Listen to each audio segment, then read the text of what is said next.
ये जो UP style देसी स्पाइसी चिकन करी है ना दोस्तों, इसका टेस्ट बहुत ही यूनिक है। इसमें डलती वही चीजें हैं जो आपके घर में पड़ी होंगी, कोई स्पेशल मसाला नहीं डलता, लेकिन इसको जो बनाने का तरीका है उससे चिकन एकदम सॉफ्ट बनकर आता है और ग्रेवी का टेक्सचर ही एकदम डिफरेंट आता है।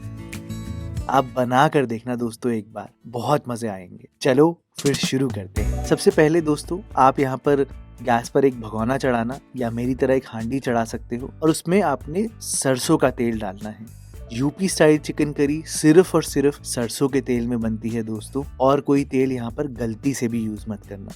बस आपको सबसे पहले तेल को जलाना है, तब तक पकाना है जब तक इससे अच्छे से धुआं नहीं निकलता, और फिर आपने खड़े मसाले डालने हैं। मैंने देखो दोस्तों यहाँ पर 4-5 लौंग डाली है, 4-5 इलायची है, 1 चम्मच जीरा, 2 बड़ी इलायची और लगभग 10 के आसपास काली मिर्च। इन मसालों को आप थोड़ा सा चटका लेना और फिर यहाँ पर दालचीनी, जावित्री और 3 तेज पत्ते के साथ साथ मेन इंग्रेडिएंट यानी कि आपको 6 से 7 सूखी लाल मिर्चें डालनी है दोस्तों। यूपी स्टाइल चिकन करी की खास बात ये है कि ये थोड़ी स्पाइसी होती है। आप शायद रेसिपी देखते हुए फील करो कि यार मिर्चें तो बहुत ज्यादा हैं, पर मैं एक बात बोलूंगा, ट्रस्ट द प्रोसेस। रेसिपी जब आप घर पर बनाओगे तो आपको खुद ही रियलाइज हो जाएगा कि इसका टेस्ट एकदम ही अमेजिंग है। बैलेंस करने के लिए अब आप यहाँ पर दोस्तों लगभग 600 ग्राम तक प्याज डालना।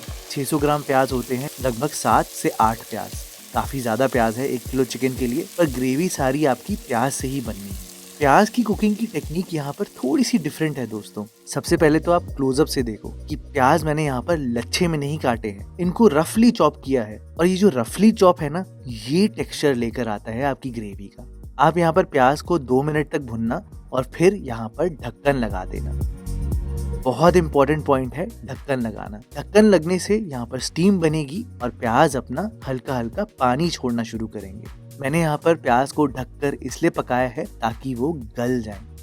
ये 5 मिनट जब आप ढक्कन लगाओगे तो घबराना मत दोस्तों, क्योंकि ढक्कन लगाकर आप खुद ही रियलाइज करोगे कि प्याज नीचे बिल्कुल नहीं चिपकेंगे। उसका रीजन ही ये है कि वो अभी अभी पानी छोड़ना शुरू कर रहे हैं। इस टाइम पर आप 1 चम्मच नमक डालना, और नमक डालने से प्याज अपने अंदर का और पानी छोड़ेंगे और हल्का हल्का अब रंग लेना शुरू करेंगे। कि जैसे जैसे पानी गायब होगा वैसे वैसे भुनाई होनी शुरू होगी। आप देखो अब हल्का हल्का रंग चढ़ गया है ना प्याज में। अब आप यहाँ पर ये सबसे इम्पोर्टेंट पेस्ट डालना। ये जो पेस्ट है ना दोस्तों, इसमें मैंने यहाँ पर लगभग 15 से 20 के आसपास लहसुन डाली है, जो कि 25 से 30 ग्राम होती है। 3 इंच तक अदरक डाली है, काफी ज्यादा है ना। साथ में आप यहाँ पर धनिया की डंठल के साथ थोड़े से पत्ते जरूर डालना, लगभग 15 ग्राम के आसपास है अगर मैं वेट में बताऊं। और बहुत सारी हरी मिर्चें, ये भी लगभग 15 मिर्चों के आसपास है, और ये होती है 25 ग्राम के आसपास। अब इतनी मिर्चों को देख के आप घबराना बिल्कुल भी मत। हर चीज दोस्तों बैलेंस आउट हो जाती है, और जो इसका कुकिंग प्रोसेस है ना, उससे चीजें बहुत फ्लेवरफुल बनती है। बस पीसते वक्त ध्यान देना कि आपने पानी जरूर डालना है ताकि ये पतली सी चटनी बने।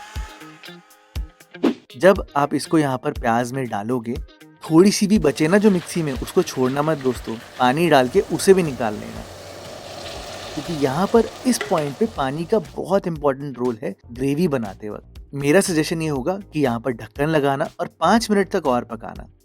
हो सके तो बीच में एक आध बार स्टर जरूर कर देना, क्योंकि अब प्याज से पानी गायब हो चुका होगा, और ये जो पानी हमने अलग से डाला है ना, ये बहुत जल्दी उड़ जाता है, तो सब चीजें चिपकने के चांसेस होंगे, तो ध्यान देना दोस्तों। अब जैसे ही तेल अलग होना शुरू हो जाए, अब आप यहाँ पर मसाले डालना है इस पॉइंट पे। हल्दी पाउडर 1.5 चम्मच, लाल मिर्च पाउडर 1 चम्मच, कश्मीरी लाल मिर्च पाउडर 1.5 चम्मच, और इन सारी चीजों को पहले भुनना ताकि ये अपना रंग छोड़े अच्छे से, और फिर ही यहाँ पर पानी डालना। देखो जब भी आपको ये लगे कि ज्यादा चिपक रहा है तो आप थोड़ा सा पानी डाल सकते हो बैलेंस आउट करने के लिए, पर धीरे धीरे देखना दोस्तों, अब ये बिल्कुल पेस्ट जैसा सा बनने लग जाएगा। लोग ऐसा भी करते हैं कि ऐसे करछी यूज करते हैं और करछी की बैक साइड से घुमाते हैं तेज तेज, उससे भी ये पेस्ट सा बनने लग जाता है, और यही यहाँ पर ग्रेवी का टेक्सचर लेकर आता है। और अब आता है सबसे इम्पोर्टेंट पॉइंट, ये स्टेप आप ध्यान से देखना। आगे चिकन डालने से पहले यहाँ पर नमक की क्वांटिटी बढ़ा देना। 1 चम्मच मैंने नमक डाला है, 1 चम्मच धनिया पाउडर और 1 चम्मच चिकन मसाला। चिकन मसाला कोई भी यूज कर सकते हो, कोई भी ब्रांड का चलेगा। हाँ, लेकिन पहले यहाँ पर इन मसालों को थोड़ा सा पकाना। नमक मैंने ज्यादा इसलिए किया है ताकि चिकन में नमक की कोई भी कमी ना हो। यूपी में मैंने देखा है कि लोग चिकन दो तरीके से गलाते हैं। देखो, एक तो तरीका ये है कि पहले उसको फ्लैश फ्राई कर देते हैं और फिर बाद में उसको ग्रेवी में ऐड कर देते हैं और पूरा गला देते हैं। दूसरा तरीका जो मैं फॉलो करने वाला हूँ, मैंने उसमें थोड़े से और चेंजेस करे हैं दोस्तों, और आप देखना उससे चिकन और भी ज्यादा सॉफ्ट बनकर आता है। ऐसे बिल्कुल भी धागे धागे नहीं बनेंगे। तो आप क्या करना कि आप यहाँ पर गैस को हाई फ्लेम पर करना। सबसे पहले हाई फ्लेम पर करने के बाद आप यहाँ पर अच्छे से धुले हुए साफ चिकन को डालना। मैंने चिकन को विनेगर से भी धोया है, अच्छे से पूरा क्लीन है। थोड़ी देर आपको भुनना है, सिर्फ और सिर्फ 2 मिनट। ज्यादा मत भुनने बैठ जाना दोस्तों, नहीं तो चिकन आपका हार्ड हो जाएगा और उसके धागे धागे रेशे रेशे से बनेंगे। तो ज्यादा बिल्कुल नहीं भुनना। बस 2 मिनट बाद ही आप यहाँ पर अब पानी डाल देना। लगभग आधा लीटर के आसपास पानी मैंने डाला है और पहले यहाँ पर एक उबाला आने की हल्की सी वेट करना। चिकन को ऐसे बॉईल में पकाने से चिकन अंदर तक एकदम सॉफ्ट बनता है। और जब बॉइलिंग हो जाएगी ना, तो आप यहाँ पर ढक्कन लगाना और इसके ऊपर एक वेट रख देना।